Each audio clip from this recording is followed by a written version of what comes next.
right, so my name is Sisavanh, and I have been teaching here for over 20 years. So I always like to say, if you're a painting major, you get me, or me. And I see a few faces that are taking my classes right now or have taken them. So the title of my talk is, which I thought was kind of fun, is called From Bar to Table. And you're like, what, are we all going to be drinking? No, you're not. Anyway, so I wanted to bring about the idea of play, because that's what your teacher, I call her Rebecca, the idea of play within the arts. And so that's a very important thing for us in the arts. It allows for us to be able to get outside of our comfort zone, outside of the rut of maybe some of you who are in English, who, you know, you might have a writer's block. It's the same thing as an artist, is finding something that you enjoy to do, and maybe mindlessly to think unconsciously of creating something that you don't have to think a lot about. And so I am going to show you really quickly. So I went through a bunch of stuff, and I asked my daughters. I have two daughters. One's 23 and one's 20 almost. And I said, well, would you rather hear a PowerPoint presentation, or would you have this kind of interactive kind of mini workshop? And they're like, ugh, Mom, nobody wants to hear a PowerPoint presentation. And so I'm not going to show you a PowerPoint presentation, but I will make you watch just really quickly parts of the Exquisite Corpse the MoMA has produced, which is the Modern Museum of Art in New York. And they do it better than the way that I would explain it. I mean, I could explain it to you really quickly, but it does stem from the surrealist movement, and they have a really kind of fun way of talking about it. So the surrealists believed in the power of juxtaposition, that two unlikely things would meet, and at that meeting point, there's this explosion. Exquisite Corpse was a drawing game played by a group of artists who belonged to the surrealist movement. And they would take turns contributing one section to a composition that corresponded to a body. I might start with the head, and then I would fold down that piece of the paper with only a teeny bit showing past the fold as a sort of prompt for the next participant to continue their own contribution blind to what had come before. They would fold that down, the next participant would join in, et cetera, until the end, when they would unfold the results and see something that arose by chance. Each of those creases is this magical moment. In 1924, André Breton, who was the ringleader of the movement, published the first manifesto of surrealism. The surrealists were always trying to access automatism, something that wasn't ruled by their brain or their logic, but arose from the unconscious. The paper's not precious. This example is ripped out of a notebook. There is this sense of immediacy, of maybe lower stakes, all of which would go toward the freedom to not overthink. You can see how, okay, we've tried it with pencil, let's try it in color, let's try it with collage, what would that add? Let's shift to the horizontal, how does that change things? How is a body like a landscape? You have some things that are tiny, you have some things that are oversized. In a single body, you're never sure, like, is this an animal? Is this a monster? You have like a clear female body part, but then you have things that are totally alien. Because the Exquisite Corpses were made in these collective sessions around the table, they express a sense of community, of artists who might not have been as recognized earlier on, especially I'm thinking of the women artists like Remedios Varo, Valentine Hugo. This is a period that's sandwiched between the two world wars, right? And surrealism comes as a response to the destruction of the war. The practitioners who are making them are using them as a way to bypass logic and reason. We, as art historians, are using them as evidence. They mark a time and a place where certain people were together, and then for all kinds of reasons, history, personal reasons, fallings out, those communities disperse. And so this is really a record of a social history.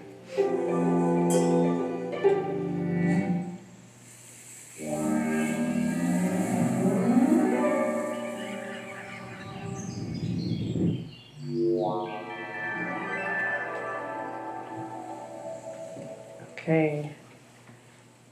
Oh, here's the little raggedy piece of paper.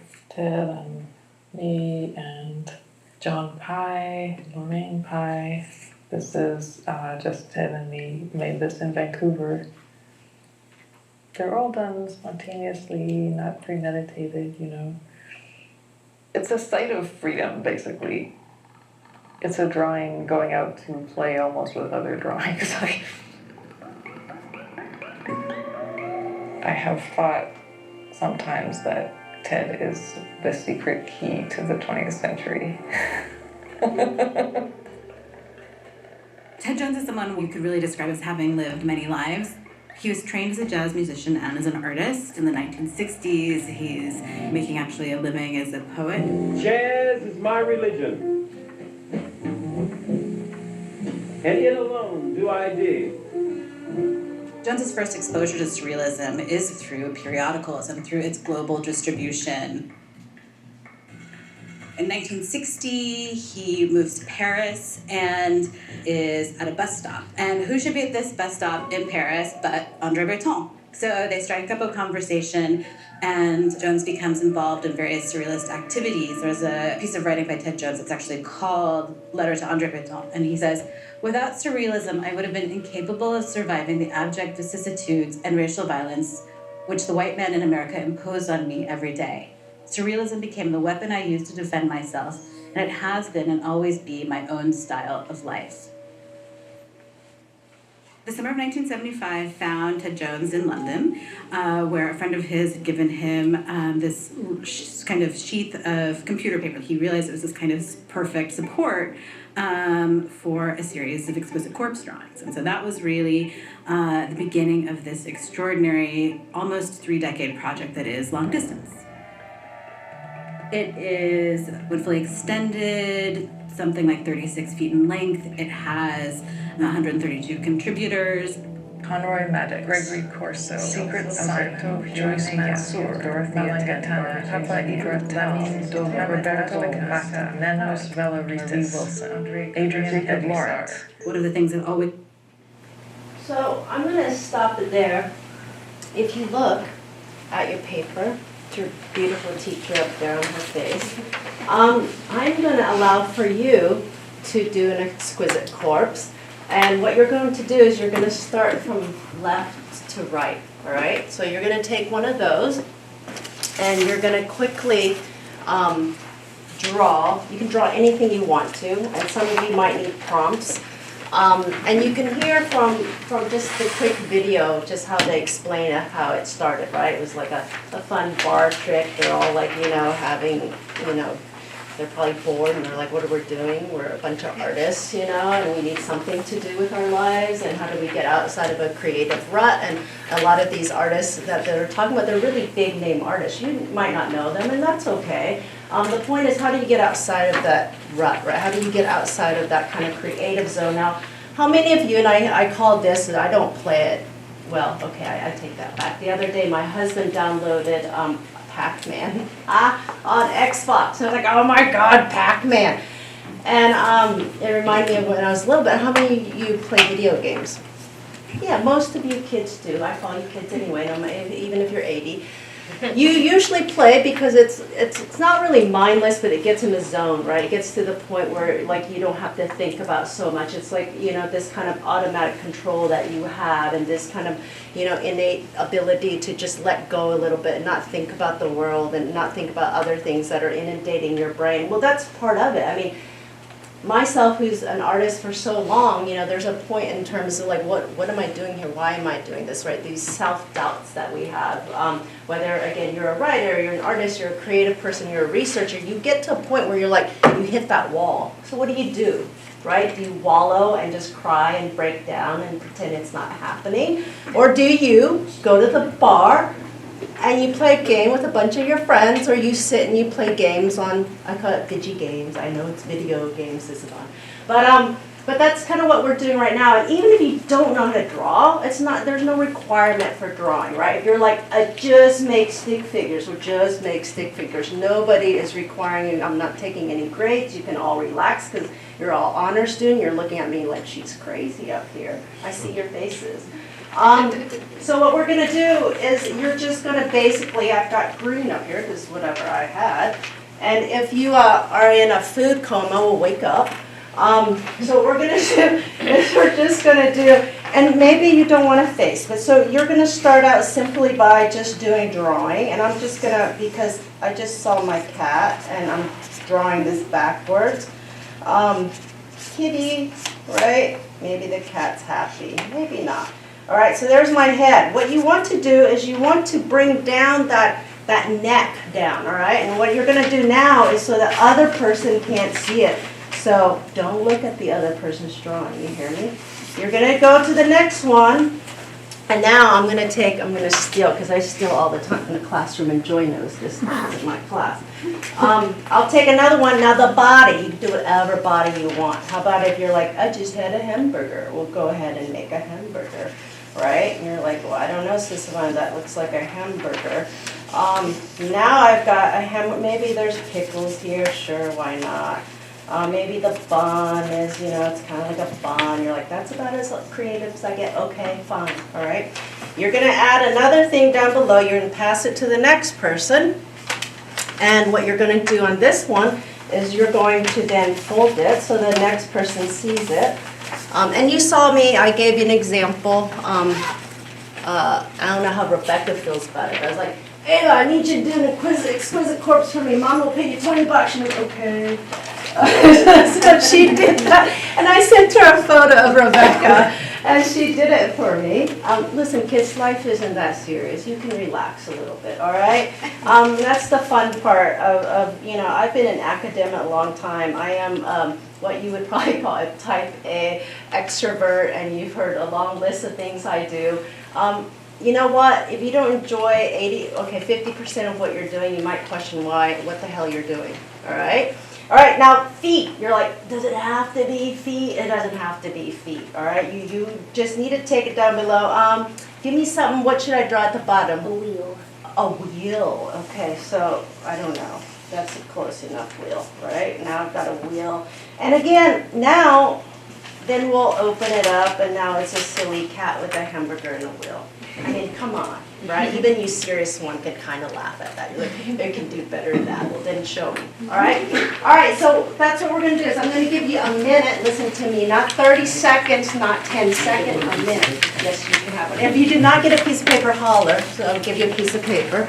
I'm going to give you a minute, so what does that mean? Because you're all smart, you're only going to get 3 minutes. You hear me? 3 minutes, like the Great Baking Show. Should I do my squat? All right? Okay, who else didn't get a sheet? Did everybody get a marker? Okay, all right. I'm going to set the timer. I play to win, all right?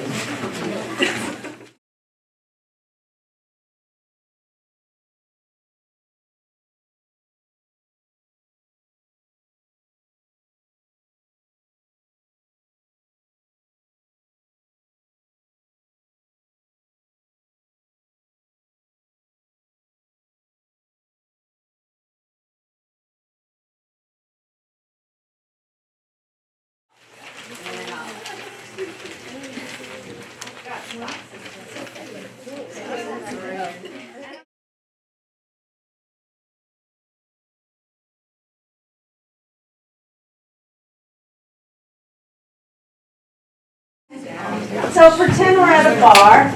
You're not old enough. Pretend you're at home. I don't know. So how did that feel? Yeah? I mean, that's better than watching me give you a lecture on PowerPoint, right?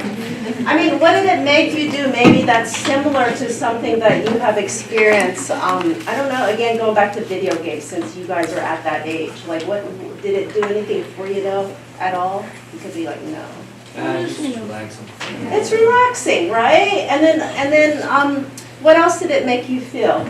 I got creative by the end of Okay, so you kind of warmed up, right? You're like, now I get what I'm doing, yeah, and maybe I can move my lines a little bit better.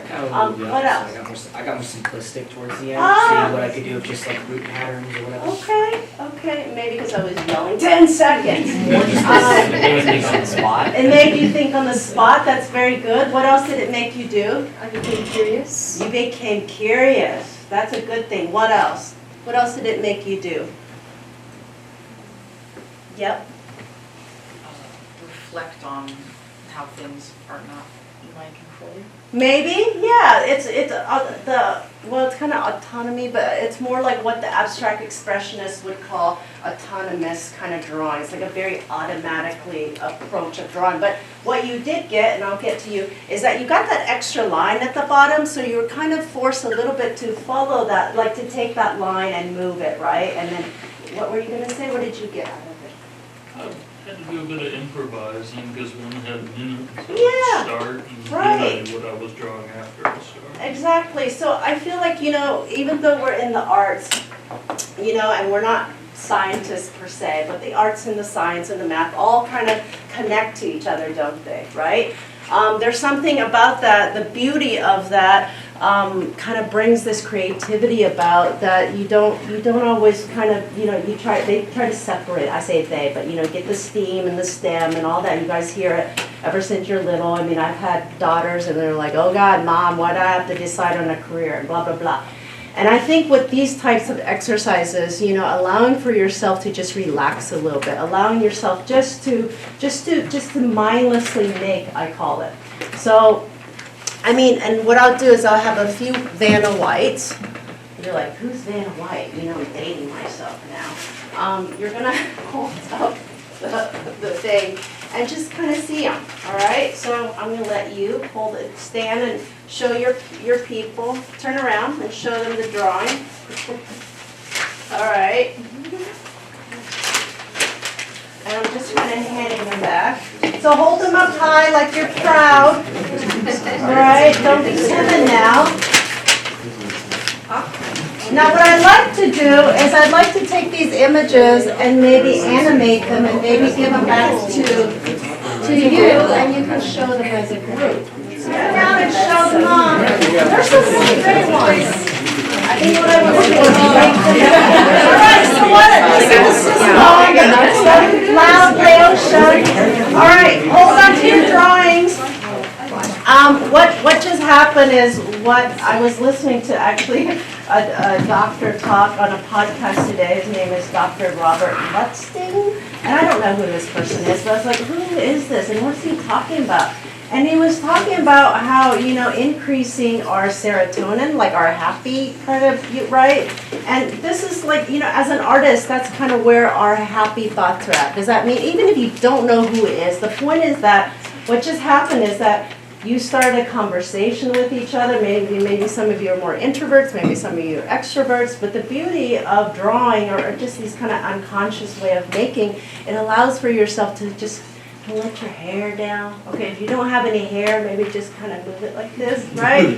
The point is that it relaxes you a little bit, okay? And I think that sometimes when we're in a very intense kind of academic setting, even for my sake, and I'm a pretty, I shoot for the moon all the time. The point is that it allows for you just to relax in this unconscious way of making or doing. So, and I love hearing all these conversations, like I would love to do this with a pen pal, or people have done it with massive murals where they would start, apart with the head, and then he would cover it up, and he'd have another person come in and draw the next thing, they would cover that up, and then they reveal this amazing kind of, collaborative work that's happened, right? And I think sometimes in today's world, and I relate again to my own students and my own kids, is that we become so introvert, we become so kind of, inclusive in your own kind of world, that I think we forget that interacting a little bit with the community, and even if you're introvert, interacting with even people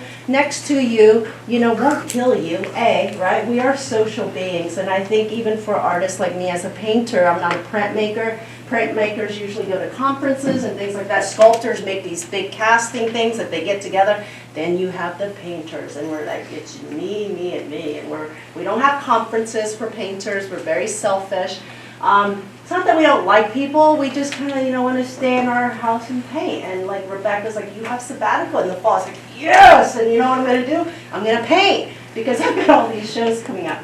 But what I also need to remind myself is to have a little fun. So if I have points in my career where I feel like it's just too much, I start, Erin Anthonson and I, she's a professor of foundation, because we're so busy and not everybody has to have kids, but like we had kids and they take a lot of work, imagine that. And when you feed them, they get big like you kids do, and they get mouthy, and then you leave, and then, et cetera, et cetera. The point is that we never had enough time for ourselves. And if you're in academia, I'm a full professor, meaning I can't go beyond what I am now. So my goals have always been to obtain being full professor, but what I didn't realize is how much that it took away from a lot of other things, right? So it took away from my kids. So there's certain things I don't do as an artist, like I've never been to a residency. And a residency is when you leave your family for a month or 2 months or 3 weeks and you go do art stuff. And what I'm getting to is that Erin and I finally decided at one point, we're like, you know what, we're just not making work that we really want to make, so how do you get out of the rut? Well, I'm the loud, obnoxious one. I say I'm Lao Ocean, and she's the quiet Midwestern. We're both Midwestern, Iowan. She comes over to the house, I bake cookies and whatever, and she brings the coffee, and we sit for just an hour. We just did this for like before COVID and then after COVID, just for an hour, and we just and we call it SUMA. And it's called Shut Up and Make Art. I never shut up.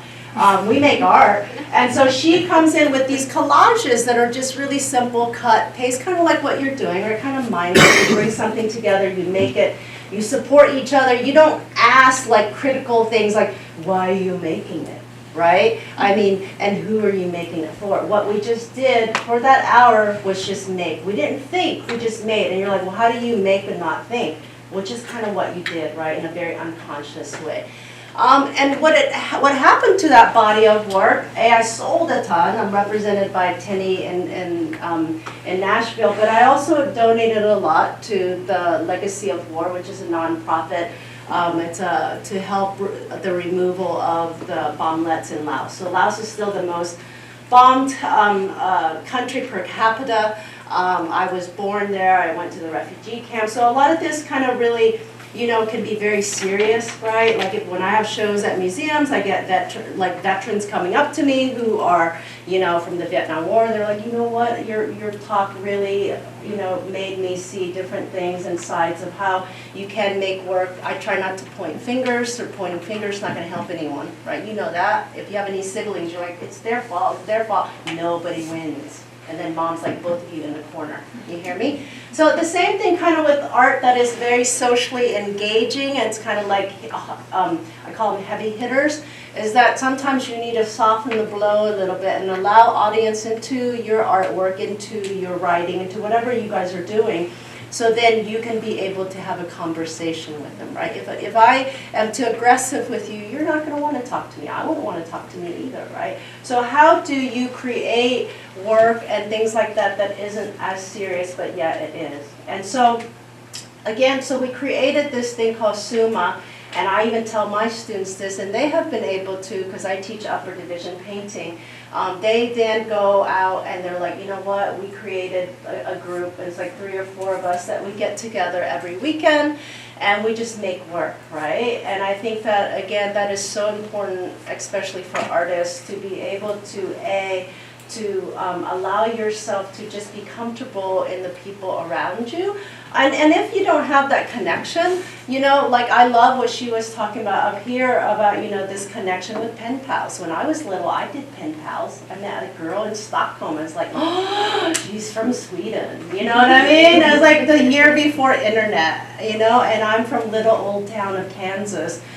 Where there's nothing there. There's nothing in the Midwest. It's like endless sky. So what do? You have pen pals. And you guys don't even know how to read cursive. How many of you know how to read cursive? Oh, impressive. Dyslexia makes it hard. Yeah. I give my daughters a lot of crap. But anyway, so as you're making this and thinking about this, there's a point where you're like, you know what, I really, need an outlet. I really need something to inspire me to just create. Stop, whether you do an Exquisite Corpse where you sit there or bake cookies or hang out with your friends, or they call it, forest bathing, or out there, and you're and taking in all the landscape, or if you're a hiker, or like I used to be a sports person, I ran like 2 half marathons because I need to get out so I don't kill anybody. The point is find an outlet that, because your whole thing about the semester is the power of play, right? And so to be playful actually allows for you to expand your mind a little bit. It allows for you to be a little bit more creative. It allows for you also to see what other people are doing, right? To not just be so insular. And I think that because of the way technology is, whether you agree or disagree, I mean, it can make you feel like it's just you, right? And I think that it scares me because I see my daughters are like that, and you don't expand, as much as I would want you to do. And so a lot of times as you're, again, like thinking about this, and you kids are young still, but there will be a point where you're going to hit that wall. What are you going to do, right? What are you going to do? Do you do something mindless? I do sourdough baking now. I know, right? And gardening, like an old lady. But the beauty of doing that is because it's another outlet. Okay, it's another outlet. Or a lot of you are crocheting. I hear a lot of my students saying, like, I'm doing granny stuff now, and I'm not a granny. I'm like, yeah. Because what does it do for you? The act of doing something, right? The physicality. And that's kind of what artists do as well. It's like we get into the zone of being able to just let go. And that's kind of what you're doing here. And maybe it's video games. I don't know. Maybe it's punching a bag. Whatever makes you happy. But at the end of the day, you can read and listen to all the, the Exquisite Corpse and the historical side of the reason why you should find this kind of unconscious act to be able to, to break free of a certain barrier, right? Where am I at? Is this question and answer time? Okay. I could keep yakking. One of the students in class said she needs a podcast. Only nobody needs to listen to me talk for that long. And I've had numerous students say that before. So I could be very annoying as well. So maybe you can ask me some questions. Like, you just did an exercise. Like, what questions would you like to know? Yeah. Mm-hmm. How did your experience teaching at the governor's school affect your outlook on, mentorship?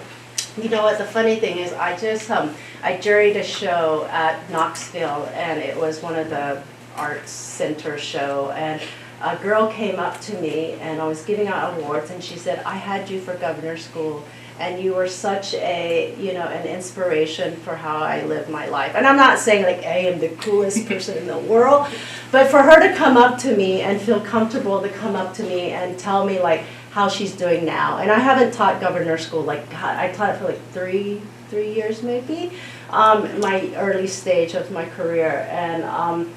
And she said, now I teach art. She goes, I teach art to really rich people with rich kids. And, I was like, there's nothing wrong with that. Whatever makes you happy, And so she's able to be creatively and still make money. And, and I think that's wonderful. And she said she got a lot from my class. And a lot of that time I was teaching a mixed media course and really allowing them to try some new things that maybe, you're used to. Some of you kids go to school, you're used to the art classes where, depending on how good your teachers are, whether it's markers or crayons, expanding that repertoire beyond just, crayons and markers is really important. I don't know if that answered your question. I just wondered if it kind of led you into this profession. I just answered somebody's interview the other day, and I just took the test you kids take in school? Aptitude. The aptitude test, that's it. And in high school, and I've always loved making art, but when my first year in school, my major was a biochem major. So I was very good in math, I was very good in science, I was the typical, the Asian, right? I'm gonna be a doctor. My dad was a doctor before he came here, before we immigrated after the war. And so I was going to be a doctor, and so I did well, but I hated it. I went to class, I hated it. I was in a chemistry class with 1,000 students. I did fine, but I didn't like it, and so I reverted back to the arts, and I did a lot of the arts. I mean, I made artwork because for me it was cathartic. Growing up in an immigrant refugee, my parents were always working. I was the youngest of 7, and so nobody wanted to play with the youngest kid. So anyway, so I felt like I've always wanted to be a creative person, but it was scary because the money's not there, right? And my parents were very upset. They were like, why did you switch from being a biochem major? And what my answer was? The 22, 23-year-old badass Sisavanh said, Mom, you're not paying for my education. I could do what I want. And you know what? I did what I want. Was it scary? Yeah. And I tell this story to my own students. It was scary. I mean, and then I went to grad school, and then I tell the other stories. When you go to grad school, I don't recommend having a kid. This one had a kid in grad school. I was nursing, for you visual people, and I was reading theory and criticism at 3 o'clock in the morning.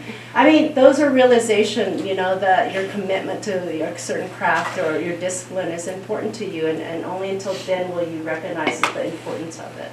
So, so I kept going, and I love to teach. I mean, you could tell. I mean, I don't want to make things boring for you. I mean, what's the point? You're not going to want to be here, right? I'm trying to interact with you, but also get you to learn something as well. Kind of secretively, like brainwashing you without you knowing. Any other questions? What other questions you might have? Mm-hmm. So the Exquisite Corpse was a community art form. It was. A record of social history. Yes. Could it also form as something that depicts psychologically impacting events during that time period? Well, they also use it for, like in poetry and writing, even in photography. There's a whole list of projects that I just did a review for one of the photography professor here, Christine Potter, and her students are doing a project based off of, God, you'd asked that. It's called something, but basically the kids take a photo, and then the next person, it's a team thing. The next person takes that photo, responds to that photo, and they take a photo based off of that response. Then that person takes that next photo, they respond to that photo, and then becomes this long kind of accordion book. There's a whole kind of, a different way. So the beauty of that is kind of like the Exquisite Corpse is being able to kind of collaborate with other people, right? That it's not all of you invested in it, that your idea isn't all crap yet, that it's their fault too because they're your partner. Do you see what I'm saying? So that's kind of a fun way. Like I collaborate with people sometimes I'm a little selfish. But I do collaborate. I used to collaborate with my husband. We would make these big bronze sculpture pieces, and that allowed for me to feel like it wasn't all just my project as well. Yeah, and I collaborate with the Laotian community in other projects too. Does that answer it somewhat? I think it does. Okay. Thank you. Anybody else? Yeah. Mm-hmm. So the success of having a permanent installment in Suriname, do you think that part of that is almost like the cultural connection, like maybe they're resonating as a country with a dominant, like their largest population is Asian, but also just in general, immigrant or from the slave trade, etc. And then that Western influence, their dominant languages, like their official language is Dutch, and so that's a very clear Western influence. Dutch people like really focus on Western media. Do you think that just resonated well with your art? That's part of the reception? Because of the permanent collection there? I think, I'll be honest with you. There's a story to that as well. So they Googled, they emailed me and they're like, we really want one of your pieces, blah, blah, blah. And of course I write back and I was like, are you a real person? 'Cause, well, as an artist, we get a lot of, we want to buy your painting because you're amazing and I need this painting or artwork for my my wife's anniversary, whatever. I mean, so there's a lot of fraud out there for artists that we have to watch out for. You know more about Suriname than I do, but I feel as though because it's an embassy, they were trying to collect a bunch of artwork that were in diverse kind of population, I like to think. But a lot of it also, I think that they were trying to fit within a certain theme. thematically of what they were wanting to show in the embassy. So yeah, so I don't know about all the kind of like nitty gritty of reasons, but a lot of time embassies will collect quite a bit of artwork, and I feel like they do look into the artists a little bit, and and think about maybe placement of them. Yeah. Anybody else have questions about this project or anything about me or anything like that? It was so amazing you don't have any questions. Good class. I don't know, Rebecca, you want to ask any, or? I would be curious to hear about sort of like how this project, or like the Exquisite Corpse project, kind of like allows for representations of different cultural identities, right? Like it's Yeah. Yeah. I think also this type of project is like letting go, like there's no parameters of justifying where things need to be or adding, your identity to it as well. And because you're doing it as a project together, I feel like, again, that it doesn't feel so pressured, right? And obviously you could dictate and give parameters in terms of, what things could be in each area. There's, again, when I stopped the video, the lady was going to talk a little bit about how this exquisite corpse that she was talking about actually extended for many, many, many, many years. And so it became this huge continuum. It wasn't just, 3-body, right? It just wasn't in 3 sections. Like, it became this, I don't know how long. And at the end, she said that she ended up drawing the last part of it, and it kind of sealed that deal for her. This kind of, I feel like a little romantic, but a little, closure for her. And I think she knew, the guy really well. And I don't know if they were married or something like that. Yeah, I don't know if that helped you answer your question. Would you do this project again? Any of you? On your own terms? Yeah. Right? I mean, it could be fun. You could be like, guess what I learned today? And you could play it with, anybody, old, small, little, whatever, different age group. And again, you don't need to have any, be able to draw. I mean, really, you could just do scribbles, and that's okay too. We'll call you abstract expressionists. Anything else? I've got 10 minutes. I'm going to actually challenge you all to do this project as one of your playbook assignments with a friend. So someone, or with an enemy, I guess, if you want to. Right, but like, so to kind of, with other friends, just socially do this with someone. And then I'll give you kind of an additional thing to reflect on in your playbook assignments. So. I will say that I want these back, because I'm going to do a quick reel on them, and then I'll send it to you, and then you can show it on the wall, maybe for them. Or you guys can share them, right, later. So send them back, bring them back. Well, thank you so much for allowing me to come and, innovate your lives. For a minute. I'll get my markers back.